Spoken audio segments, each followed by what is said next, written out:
Hello students, आप सभी का स्वागत है आपके अपने यूट्यूब चैनल एके क्लासेस पर। प्यारे बच्चों, इससे लास्ट वीडियो में हमने आपको क्लास 10th का चैप्टर नंबर 5 समांतर श्रेणी यानी एपी की एक्सरसाइज 5.2 के कुछ क्वेश्चन सॉल्व करा दिए थे।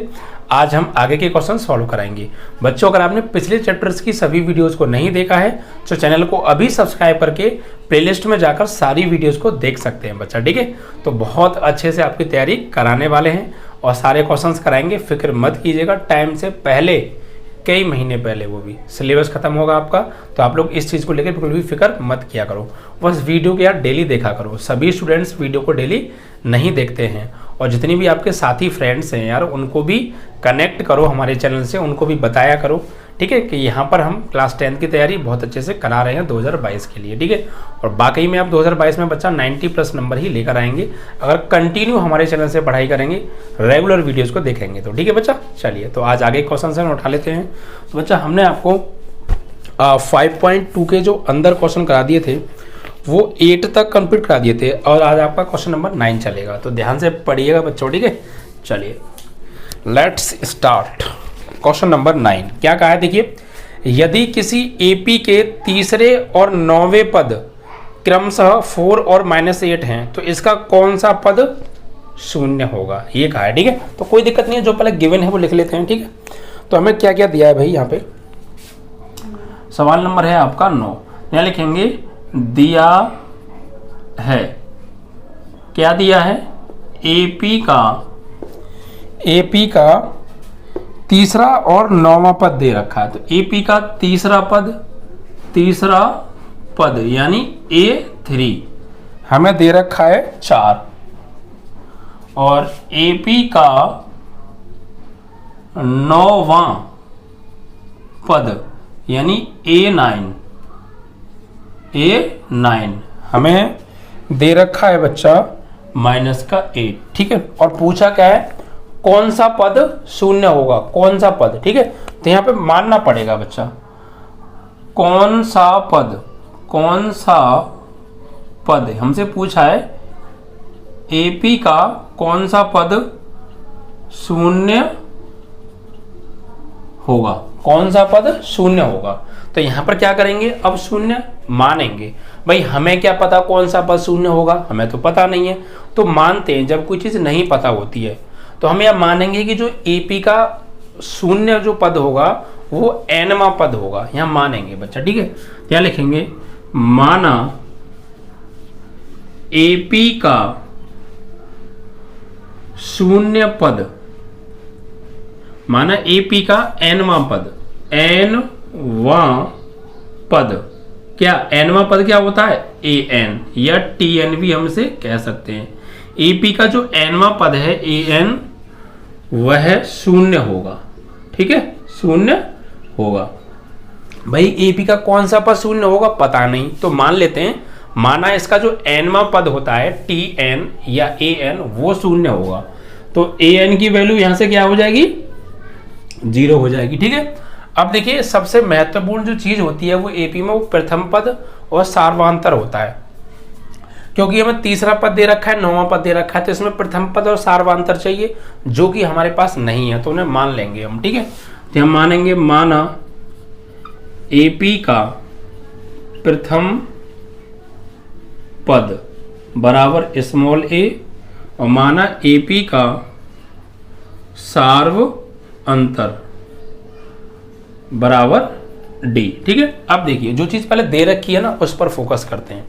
देखिए हमें क्या दे रखा है, हमें दे रखा है बच्चा तीसरा पद दे रखा है, तो एपी का तीसरा पद A3 बराबर हमें दे रखा है 4 और एपी का तीसरा पद होता क्या है बच्चा, A+1 कम D करके यानी 2D, तीसरा पद A+2D। ठीक है, तो A+2D और बराबर 4।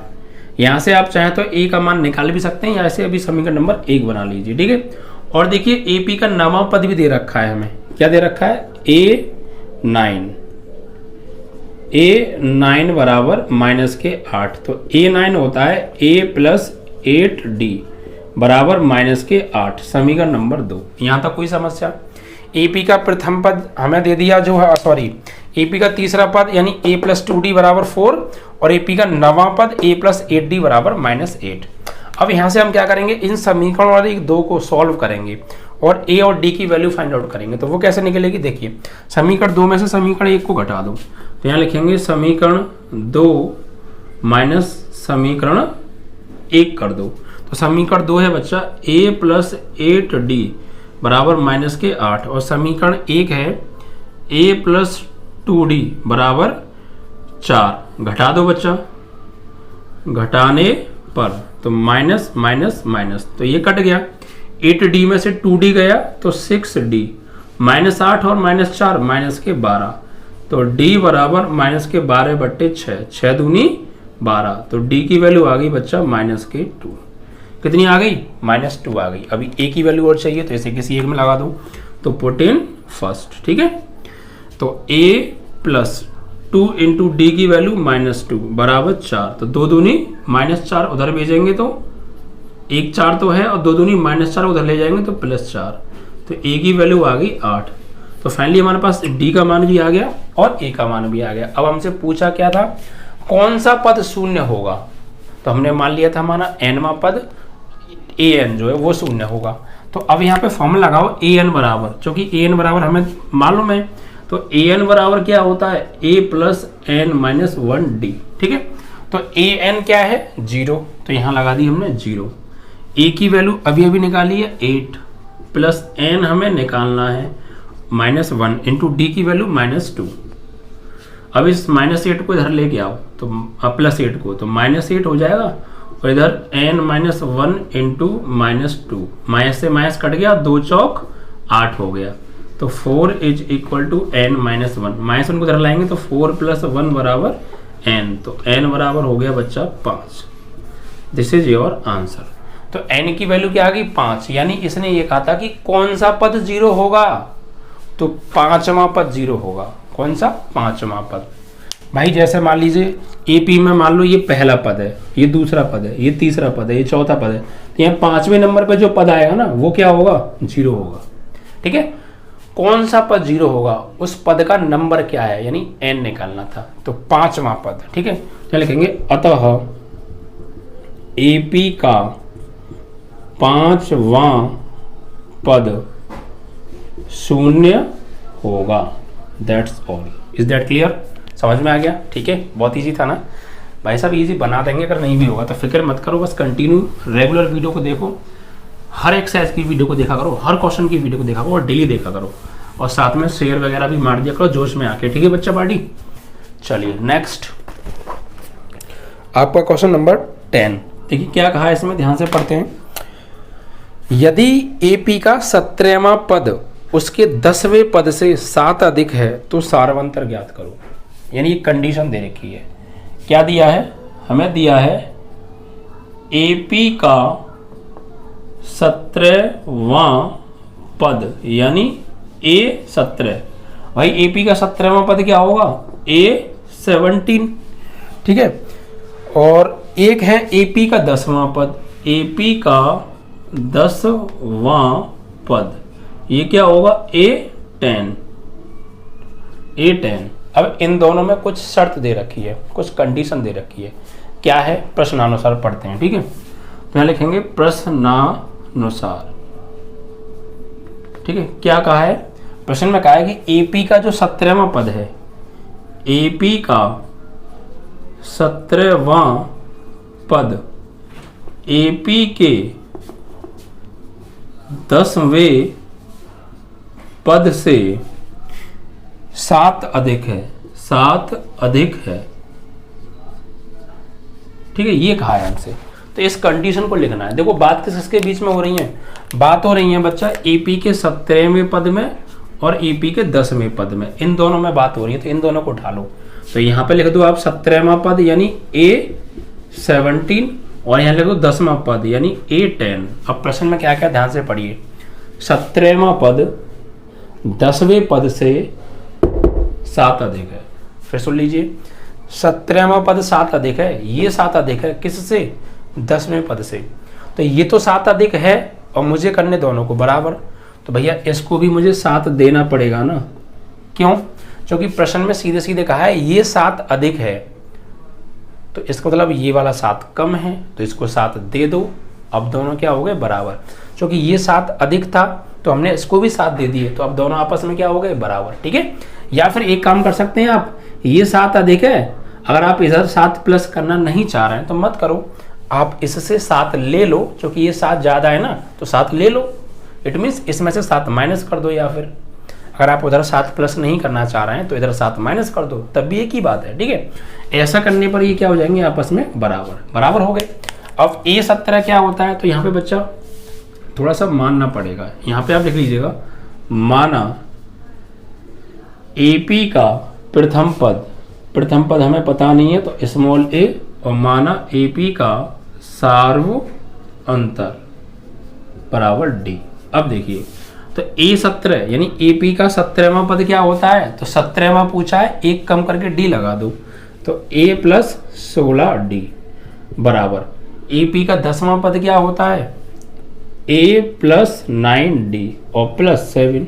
अब यहां से सॉल्व करके D की वैल्यू निकालनी थी, क्या निकालनी थी, D की वैल्यू पूछी थी, D का मान बताओ, यानी सार्वांतर पूछा था हमसे, सार्वांतर क्या होगा। ठीक है, तो अब क्या करेंगे हम यहाँ पे, देखो इधर भी प्लस ए कट गया, ये 16D, इस 9D को धर ले गया हो, माइनस के 9D बराबर 7, 16 में से 9 गया तो ये आपका बचेगा यहाँ पे जो है 7D और बराबर 7, 7 से 7 कट गया एक बार, तो D की वैल्यू क्या आ गई 1।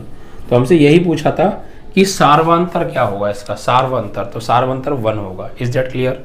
तो इजी था, जो कंडीशन हमें दी थी वही कंडीशन हमने लगा दी और फिर थोड़ा सा सॉल्व कर दिया। अब देखिए किसी सवाल में आपको प्रथम पद दिया नहीं है तो आप हम मानेंगे कि प्रथम पद A है या सार्वांतर D है, अगर नहीं दिया है तो ठीक है।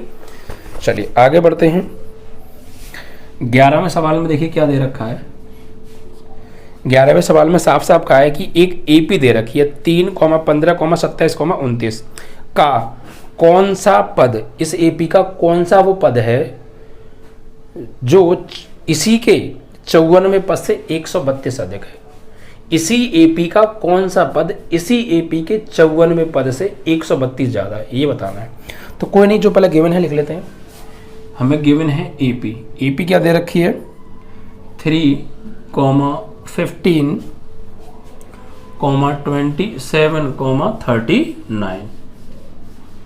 39 एंड डॉट डॉट डॉट। ठीक है, ये AP दे रखी है और इस AP में से बच्चा हम पहले कुछ निकाल लेते हैं।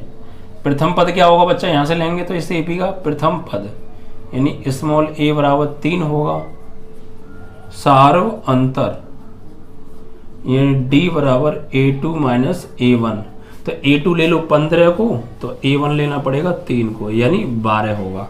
ठीक है, और अब साफ साफ इसमें एक है कि इस AP का कौन सा पद इसी AP के 54वें पद से 132 अधिक है, ये इसमें कहा है। ठीक है, तो यहाँ पर हम मान लेंगे कि माना AP का nवां पद AN AP के 54वें पद से 132 अधिक होगा, भाई हमसे ये कहा है कि ये जो हमें AP दे रखी है, ये जो AP है इसका कौन सा पद ऐसा है जो इसी के 54वें पद से 132 अधिक होगा। तो हमें तो पता नहीं वो कौन सा पद है जो 154 अधिक होगा इसी के इस 132 अधिक होगा इसी के 54वें पद से, हमें नहीं पता है। तो हम मानेंगे कि माना इस AP का वो nवां पद है, और nवां पद क्या होता है AN। तो माना इस AP का nवां पद AN इसी AP के 54वें पद से 132 अधिक है। ठीक है, तो अब देखिए यहाँ पर तो जो AN है वो इसी AP के 54वें पद से यानी A54 से, इसी AP का nवां पद इसी AP के 54वें पद से 132 अधिक होगा। ये इसी AP का जो nवां पद है ये 132 अधिक होगा इसी AP के 54वें पद से, ये तो कह रहा है। तो ये 132 अधिक है, मुझे करने है बराबर, तो 132 आप इधर जोड़ दीजिए या इधर 132 घटा दीजिए, एक ही बात होगी। ठीक है, ऐसा करने पे क्या होगा ये बराबर। ठीक है, अब AN बराबर क्या होता है बच्चा, ए एन बराबर होता है ए प्लस एन माइनस 1d और बराबर A54, AP का 54वां पद क्या होगा A प्लस 53d, ठीक है, और प्लस 132। अब सॉल्व करो तो भैया A की वैल्यू 3 दे रखी है, 3 लगा दो, प्लस n निकालना है, और D की वैल्यू दे रखी है 12, और यहाँ पर A की वैल्यू वही, यहाँ आप काट भी सकते थे, चलो कोई दिक्कत नहीं है, 3, और यहाँ 53 इंटू डी की वैल्यू कितनी है 12 और प्लस 132। तो 3 से 3 तो वैसे भी कट गया, ए से ए भी कट सकता था। अब सॉल्व करेंगे बच्चा यहाँ पे हम, ठीक है। देखो ये n-1 है, या फिर ऐसा करो आप 12 का गुणा करो, 12n माइनस 12 बराबर इसका गुणा करो 15 12 180, गुणा करते हैं तो भाई 15 दूनी 30 और 15 का 15 और 3 18, 180 और प्लस 132। इस 12 को उधर ले जाओ तो 12n बराबर जोड़ो बच्चा 0 और 2 2, 8 और 3 11, 1 और 1 2 और 1 हासिल 3, 132 और 12 इधर आएगा तो प्लस 12, तो 12n बराबर 2 और 2 4, 1 और 1 2, 324। 12 से काटो, 12 दूनी 24, 12 दूनी 24 है, ये 32 कितने बचे बच्चा 8 और 12 सत्ते 84। तो जो n की वैल्यू है वो आ गई 27। तो साफ साफ आ गया कि इस एपी का जो 27वां पद होगा ना वो 54वें पद से 132 अधिक होगा, ठीक है। तो n बराबर क्या रहा है 27, यानी इसी एपी में जो 27वें नंबर पे एक जो पद आएगा वो 54 वाले पद से कितना अधिक होगा 132 अधिक होगा, ठीक है। तो यहाँ पे लिखेंगे अतः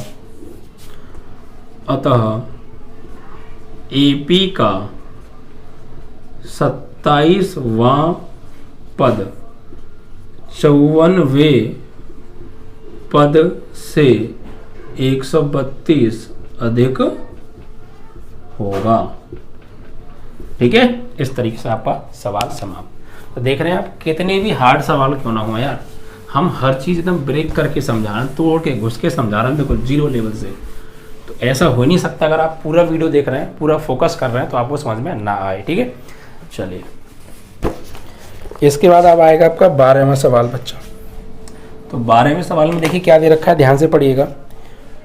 दो समांतर श्रेणियों का सार्व अंतर समान है, यानी अभी तक तो हमें एक समांतर श्रेणी दी होती थी, अब हमें दो समांतर श्रेणियां दी हैं इस सवाल में, और दोनों के जो सार्वांतर हैं, यानी पहली श्रेणी का सार्वांतर और दूसरी श्रेणी के सार्वांतर का जो डिफरेंस है, जो अंतर है वो समान है, ठीक है।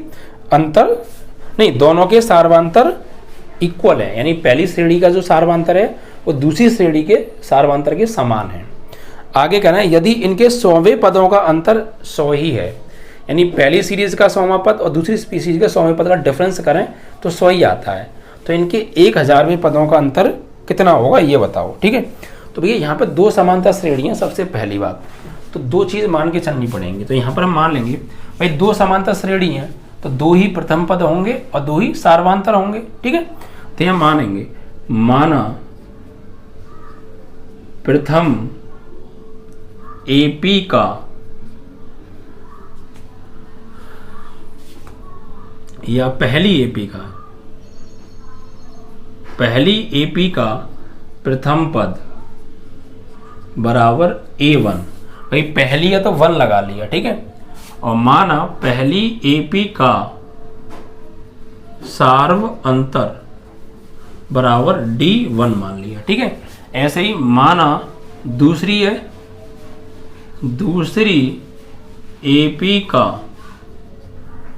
प्रथम पद बराबर A2 और माना दूसरी एपी का सार्व अंतर बराबर D2। यहाँ तक कोई समस्या?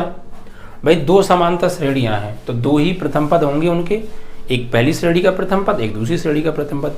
ऐसे ही दो ही सार्वांतर होंगे, एक पहली श्रेणी का सार्वांतर, एक दूसरी श्रेणी का सार्वांतर, हमने मान लिए। अब प्रश्न में एक बात कही गई है कि इन दोनों के जो सार्वांतर हैं वो समान है, यानी प्रश्नानुसार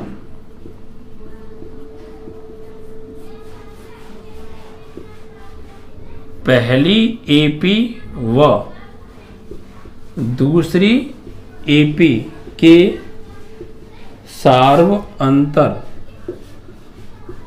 समान है, यानी कि D1 की जो वैल्यू है वो बराबर है D2 के, और बराबर हमने मान लिया D। यानी जो पहली श्रेणी का सार्वधातुक है D1 वो भी हमने D मान लिया, और दूसरी सीरीज का जो सार्वधातुक है D2 वो भी हमने D मान लिया। दोनों आपस में क्या हो गए, समान हो गए। अब इन AP के 100वें पदों का अंतर 100 दिया है, हमें दिया है AP के 100वें पदों का अंतर बराबर 100, ये दे रखा है। यानी पहली सीरीज के 100वें पद का 100वां पद और दूसरी सीरीज का 100वां पद निकालो, फिर उनका डिफरेंस करो तो 100 ही आएगा। तो यानी कि पहली सीरीज है तो इसका 100वां पद क्या होगा, पहली सीरीज है तो A100 और माइनस के A100, अभी दोनों ही 100 हो गए तो सेम होगा। देखिए पहली सीरीज है तो इसको A100 मान लिया, और दूसरी है इसको A-100 मान के चल रहे हैं हम, या A-। क्यों? क्योंकि दोनों के 100वें पद तो अलग अलग होंगे ना। तो हमने मान लिया पहली सीरीज का जो 100वां पद है वो A100 है, स्मॉल A100, और दूसरी का A-100 है। अब इनका जो डिफरेंस दे रखा है, अंतर, वो दे रखा है कितना, 100। ठीक है, तो भैया A100, इसका 100वां पद क्या होगा, A प्लस 99 D1। अब प्रथम पद है, या फिर आप ऐसे भी कर सकते हैं, ऐसे भी कर सकते हैं। देखिए डैश मान लीजिए, या डैश ना माने तो आप एक ऐसे कर लीजिए, या चलो डैश ही रहने दो, दिक्कत रहेगी, क्योंकि 1 लगाएंगे दिक्कत आएगी, आप छोड़ो। भाई पहली सीरीज का 100वां पद A100 और दूसरी सीरीज का 100वां पद A-100 हमने मान लिया है, और इनका जो डिफरेंस है वो 100 दिया है किताब में, पढ़ लीजिए सवाल को पहले। ठीक है, अब 100वां पद क्या होगा इसका, तो ये होगा A प्लस 99 D, होगा या नहीं होगा। लेकिन ये प्रथम के लिए है तो इसका प्रथम पद A1 है और सार्वधातुक D1 है, तो यहाँ मान लीजिए A की जगह आ जाएगा A1 और D की जगह आ जाएगा D1। ऐसी माइनस इसका होगा A प्लस 99 D, लेकिन ये दूसरी सीरीज है, इसका प्रथम पद हमने माना है A2 और सार्वधातुक माना है हमने D2, बराबर 100। ठीक है, अब देखिए यहाँ पे सॉल्व करते हैं थोड़ा सा। तो देखिए A1 तो A1 ही रहेगा, और प्लस 99 D1 की वैल्यू क्या है बच्चा, यहाँ से D1 की वैल्यू D है, तो D लगा दो, और माइनस A2, और माइनस का अंदर गुणा करेंगे 99 D2, और DT की वैल्यू भी क्या है, D है, बराबर 100। अब देखिए यहाँ पे ये प्लस का 99 D और ये माइनस का 99 D कट गया, तो क्या बचा, A1 माइनस A2 बराबर 100 आ गया। इसको आप समीकरण नंबर 1 बना दीजिए। यहाँ तक कोई समस्या है किसी को? सवाल में कहा था 2 सीरीज हैं, तो हमने 2 ही प्रथम पद मान लिए A1 A2, और 2 ही सार्वधातुक मान लिए D1 D2। और फिर ये कहा था दोनों के सार्वधातुक बराबर हैं, यानी D1 बराबर है D2, तो हमने मान लिया क्या, स्मॉल d, यानी D1 और D2 दोनों की वैल्यू स्मॉल d हमने मान ली, दोनों समान है। अब फिर ये कहा था पहली AP का जो 100वां पद है वो दूसरी AP के 100वें पद का जो अंतर है, पहली AP के 100वें और दूसरी AP के 100वें पद का जो डिफरेंस है, जो अंतर है, अंतर मतलब माइनस, वो 100 है, तो हमने वैसा ही किया। अब पहली AP है इसलिए A100 और दूसरी के लिए A-100 मान लिया। 100वां पद क्या होगा, A प्लस 99 D, बट प्रथम पद A1 सार्वधातुक D1, क्योंकि प्रथम सीरीज के लिए हमने ये माने हैं, और दूसरे के लिए A2 D2 लगा दिया, फिर अंदर गुणा कर दिया माइनस का, और D1 की वैल्यू भी यहाँ से D लगा दी, और D2 की वैल्यू यहाँ से D लगा दी। ये 99 D प्लस माइनस के घट गए, A1 माइनस A2 की वैल्यू आ गई 100। यहाँ तक कोई समस्या? अब आगे पढ़िए। अब हमसे ये पूछा है AP के दोनों AP के 100वें पदों का अंतर कितना होगा? नहीं, 1000वें पदों का अंतर, 1000 का है ना, 1000वें पदों का अंतर कितना होगा? यानी 100वें पदों का अंतर अगर 100 है तो 1000वें पदों का अंतर कितना होगा? तो निकालते हैं, चलो। तो यहां पर देखिए 1000 में पहली AP का 1000 क्या होगा, A1000, और माइनस दूसरी AP का A-1000। पूछा है कितना आएगा। पहली AP का 1000वां पद और दूसरी AP का 1000वें पद का जो डिफरेंस है वो कितना आएगा, यानी क्वेश्चन मार्क हमें निकालना है। तो कोई दिक्कत नहीं है, ये हो जाएगा 1000वां पद a प्लस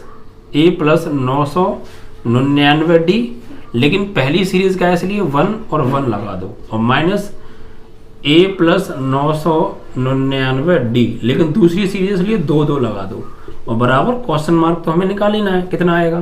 तो भैया a1 की वैल्यू तो ऐसे ही रखो, a1 999 d1 की वैल्यू क्या है d, और माइनस का अंदर गुणा करेंगे a2, फिर माइनस 999 d2 की वैल्यू भी क्या है d है, और बराबर क्वेश्चन मार्क हमें निकालना है कितना आएगा। ठीक है, अब देखिए ये प्लस के 999d और ये माइनस के 999d ये भी कट गए, तो क्या बचा a1 माइनस a2 बराबर क्वेश्चन मार्क कितना आएगा, और a1 माइनस a2 की वैल्यू समीकरण 1 से कितनी है 100, तो यहाँ लगा सकते हैं 100 बराबर क्वेश्चन मार्क आंसर। ठीक है, बस समझ में आया। तो यानी कि क्या मतलब हो गया इसका कि जो 100वें पदों का अंतर निकल के आया दे रखा था वही इसके 1000वें पदों का अंतर होगा, 100 ही होगा, 1000वें पदों का अंतर भी 100 ही होगा। क्या लिखेंगे, अतः एपी के 1000वें पदों का अंतर भी 100 ही होगा।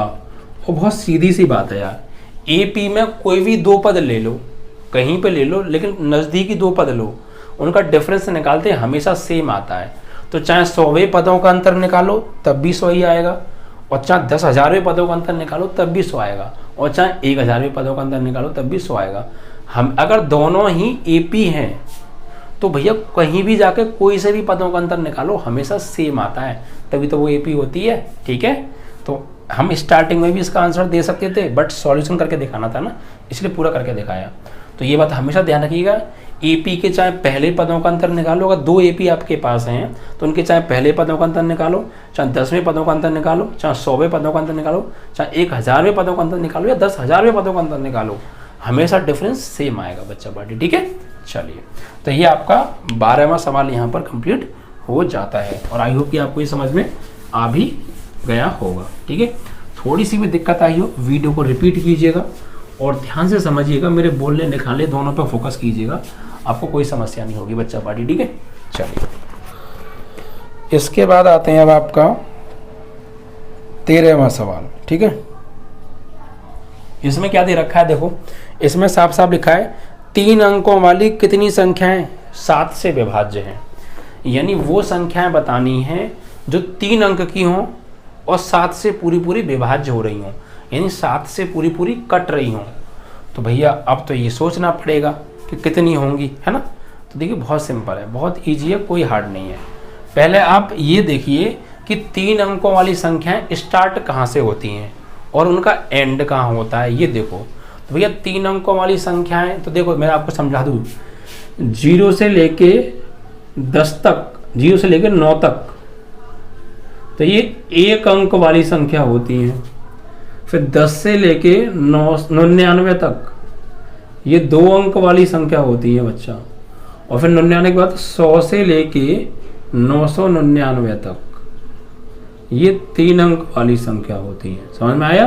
तो 3 अंक वाली संख्या से काम है हमें। तो देखो नहीं, जब 3 अंक आ रहे हैं 100 में, देखो 1 2 3 3 ही तो अंक आ रहे हैं, और 100 से पहले अगर 1 नंबर भी जाओगे तो 99 आएगा 100 से पहले, इसमें 2 अंक हैं। तो सबसे पहला अंक कौन सा, पहली संख्या कौन सी हुई, जो 3 अंक की है, यानी 3 अंक की सबसे छोटी संख्या क्या हो गई 100, और सबसे बड़ी संख्या 999, क्योंकि इससे आगे 1 नंबर भी जाओगे ना तो वो 1000 हो जाएगा, जो कि 4 नंबर की संख्या होती है। ठीक है, तो भैया यहाँ पर हम लिखेंगे 3 अंकों वाली संख्याएं जो 7 से विभाजित, ऐसा करते हैं एपी बना लेते हैं। ठीक है, क्या बना लेते हैं, एपी, यानी 3 अंकों वाली संख्याओं की एपी जो 7 से विभाजित होती है। 3 अंकों वाली संख्याओं की एपी जो 7 से विभाजित होती हैं वो बना लेते हैं हम, ठीक है। यानी हम उन संख्याओं की एपी बना लेते हैं जो 3 अंकों की हैं लेकिन 7 से कट रही हैं। तो अब पहले ये तो पता करें 7 से कौन कौन सी संख्याएं कट रही हैं बच्चा पार्टी, ठीक है। तो कुछ 2-4 संख्या ले लो शुरुआत की। तो जैसे 100 तो 7 से कटेगा नहीं, 100 तो 7 से कटेगा नहीं, वरना देख लो आप भाई 100 में अगर आप 7 से भाग देंगे तो 7 का 10 में 2, 7 एकम 7, कितने बचे 3, फिर उतार लो 0, 7 चौक 28, कितना बचा 2 बचा। तो देखो ये 7 से नहीं कटेगा 100, क्यों, क्योंकि शेषफल 2 बच रहा है, ठीक है। तो ये 7 से नहीं कटेगा। तो यहाँ पर अगर हम ये शेषफल 2 बच रहा है, अगर ये शेषफल यहाँ 7 बचता तो 7 से 7 कट जाता, लेकिन 7 तो नहीं बच रहा।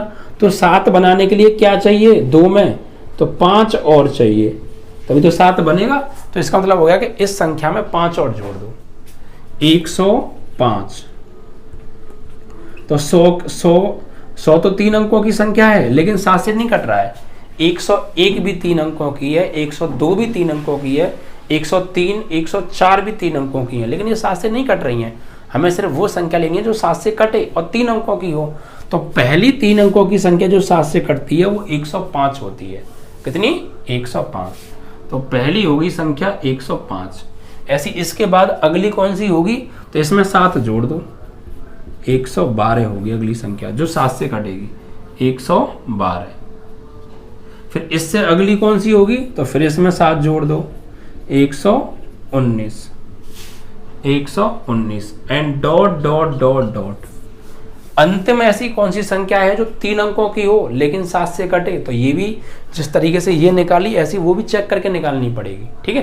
तो देखो लास्ट जो 3 अंकों की संख्या है वो 999 है, इसमें 7 से भाग दो, 7 का भाग 9 में देंगे, 7 एकम 7, 2 बचे, फिर 9 उतार लो, फिर 7 चौक 28, 1 बचा, फिर 9 उतार लो, फिर 7 दूनी 14, कितने बचे 5 बचे।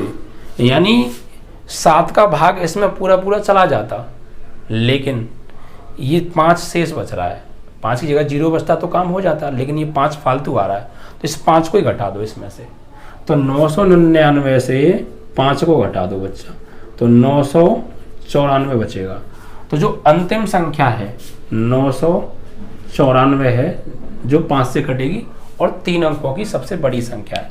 यानी 7 से कटने वाली 3 अंकों की सबसे बड़ी संख्या 994 है, और ये 7 से जरूर कटेगी, वरना आप भाग दे के देख भी सकते हैं। देखो 7 एकम 7 है, ये 9, 2 बचे, 29 हो गया, 7 चौक 28 है, ये 29, 1 बचा, 14 हो गया, 7 दूनी 14, ठीक है।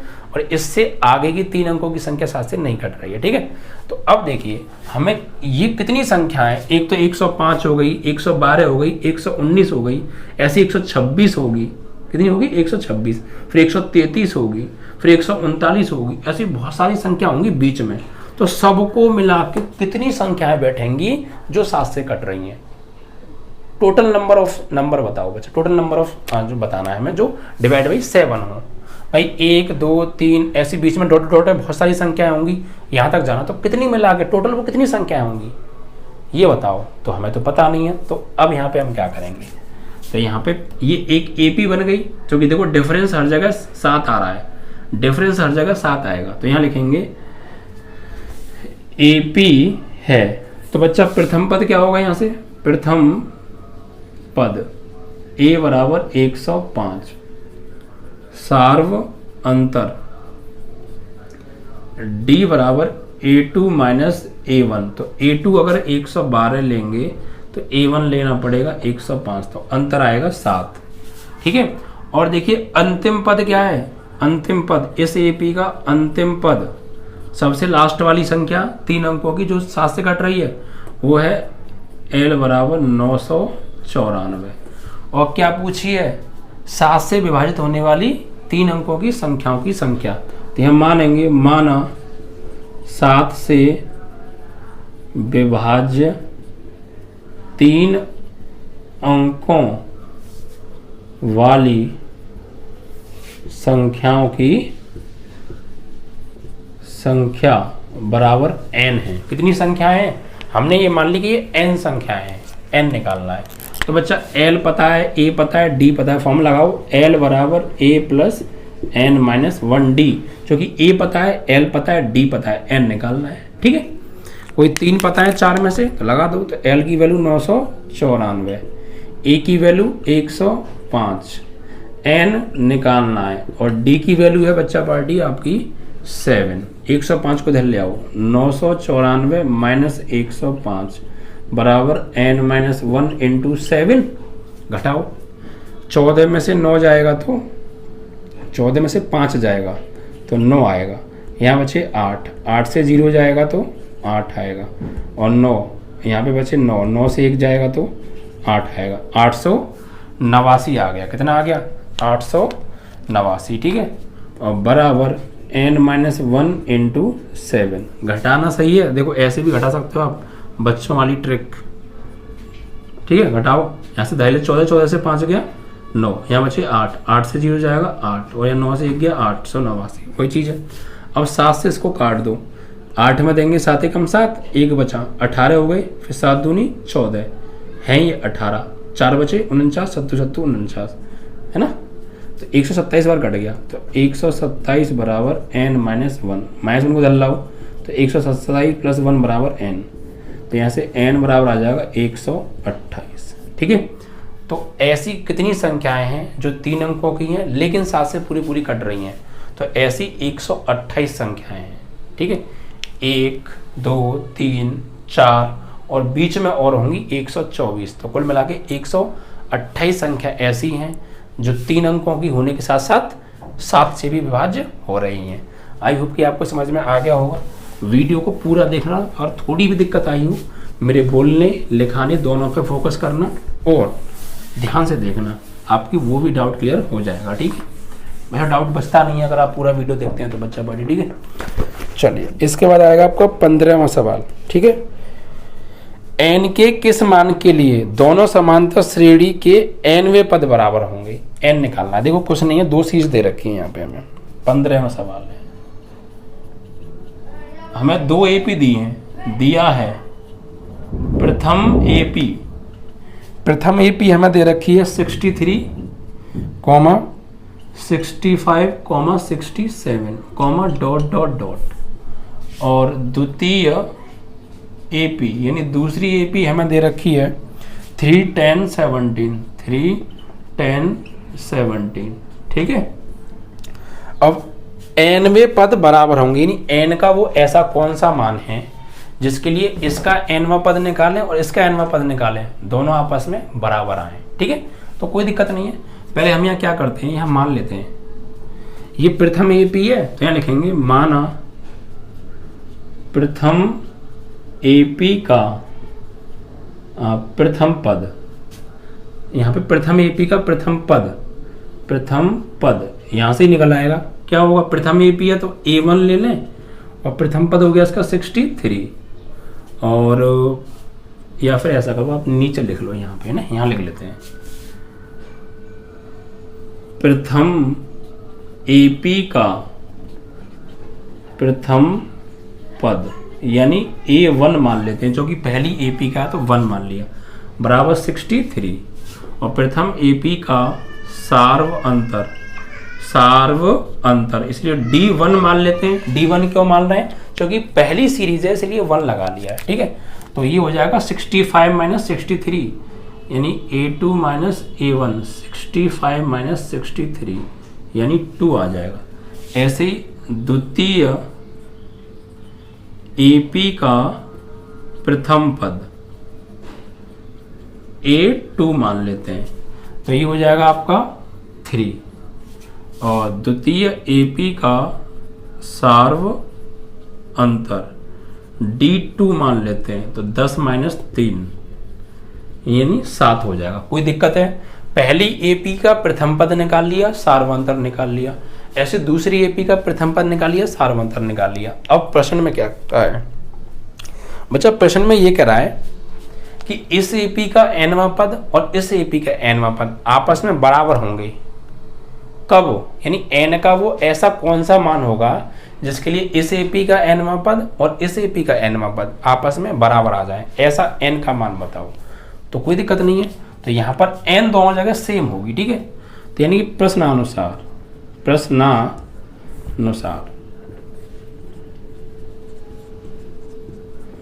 हमें क्या निकालना है, एन की वैल्यू निकालनी है। एन की ऐसी कौन सी वैल्यू होगी जिसके लिए इस एपी का एनवां पद, प्रथम एपी का एनवां पद बराबर हो द्वितीय एपी के एनवें पद के। ठीक है, तो भाई प्रथम एपी का एनवां पद क्या होगा, तो ए प्लस एन माइनस 1d होता है। ये क्या होता है, एनवां पद, लेकिन प्रथम है इसलिए 1 और 1 लगा के चलेंगे, बराबर द्वितीय एपी का एनवां पद क्या होता है, वही ए प्लस एन माइनस 1d, लेकिन द्वितीय एपी है इसलिए हमने इसके प्रथम पद को ad और द्वितीय पद को d2 माना है, और n दोनों जगह समान ही रहेगा क्योंकि n का तो मान निकालना है। अब सॉल्व करते हैं बच्चा। a1 की वैल्यू 63 और ये n-1 इंटू d1 की वैल्यू है 2 बराबर a2 की वैल्यू 3 और ये n-1 इंटू d2 की वैल्यू 7 हो गई। ठीक है, अब सॉल्व कर लेते हैं थोड़ा सा। तो इस ऐसा करो, इस 3 को इधर ले आओ, तो 63 प्लस 2 को अंदर करेंगे 2n-2। ठीक है, अरे थोड़ा सा गलत हुआ, 63 तो है, इस 3 को इधर ले आओ तो -3 हो जाएगा। भाई 63 तो है, इस 3 को इधर ले आए -3 और इस 2 का अंदर गुणा करेंगे तो 2n-2। इधर देखो 7 का अंदर करेंगे तो 7n-7, घटाओ 63 से 2 गया 60 हो गया, और प्लस या फिर ऐसा कर लो -3 और -2 -5, -3 -2 -5 और 63 से घटाओ तो 58 बचेंगे और प्लस के 2n बराबर 7n-7। इस 2n को इधर ले आओ, 7 को इधर ले आओ तो 58 -7 इधर आके +7 और ये 7n और ये 2n जाएगा तो माइनस के 2n हो गया। तो बचेगा क्या, 58 + 7, तो भैया 8 और 7 15 और 5 और 1 हासिल 6 65 और बराबर 7n से 2n जाएगा तो 5n, 5 से काटो 13 पंजे 65, तो n की वैल्यू आ गई 13। ठीक है, तो अब ये n बराबर 13 आंसर आ गया। भाई ये तो कहा था n की ऐसी कौन सी वैल्यू होगी जिसके लिए इस एपी का nवां पद और इस एपी का nवां पद बराबर होगा। तो बच्चा n की वो 13 वैल्यू होगी, यानी n बराबर 13 के लिए इस एपी का nवां पद और इस एपी का nवां पद बराबर हो जाएगा जब हम n बराबर 13 लेके चलेंगे। ठीक है बच्चा, इज दैट क्लियर? यहाँ पे आप लिख भी सकते हैं n बराबर 13 के लिए दोनों एपीओं के nवें पद बराबर होंगे। ठीक है, दोनों एपीओं के nवें पद बराबर होंगे। आई होप कि आपको क्लियर हो गया होगा बच्चा। ठीक है, तो ये क्वेश्चन थे, बाकी क्वेश्चन हम आपको अगले वीडियो में कराएंगे और देन आपकी एक्सरसाइज भी फिनिश करेंगे। ओके।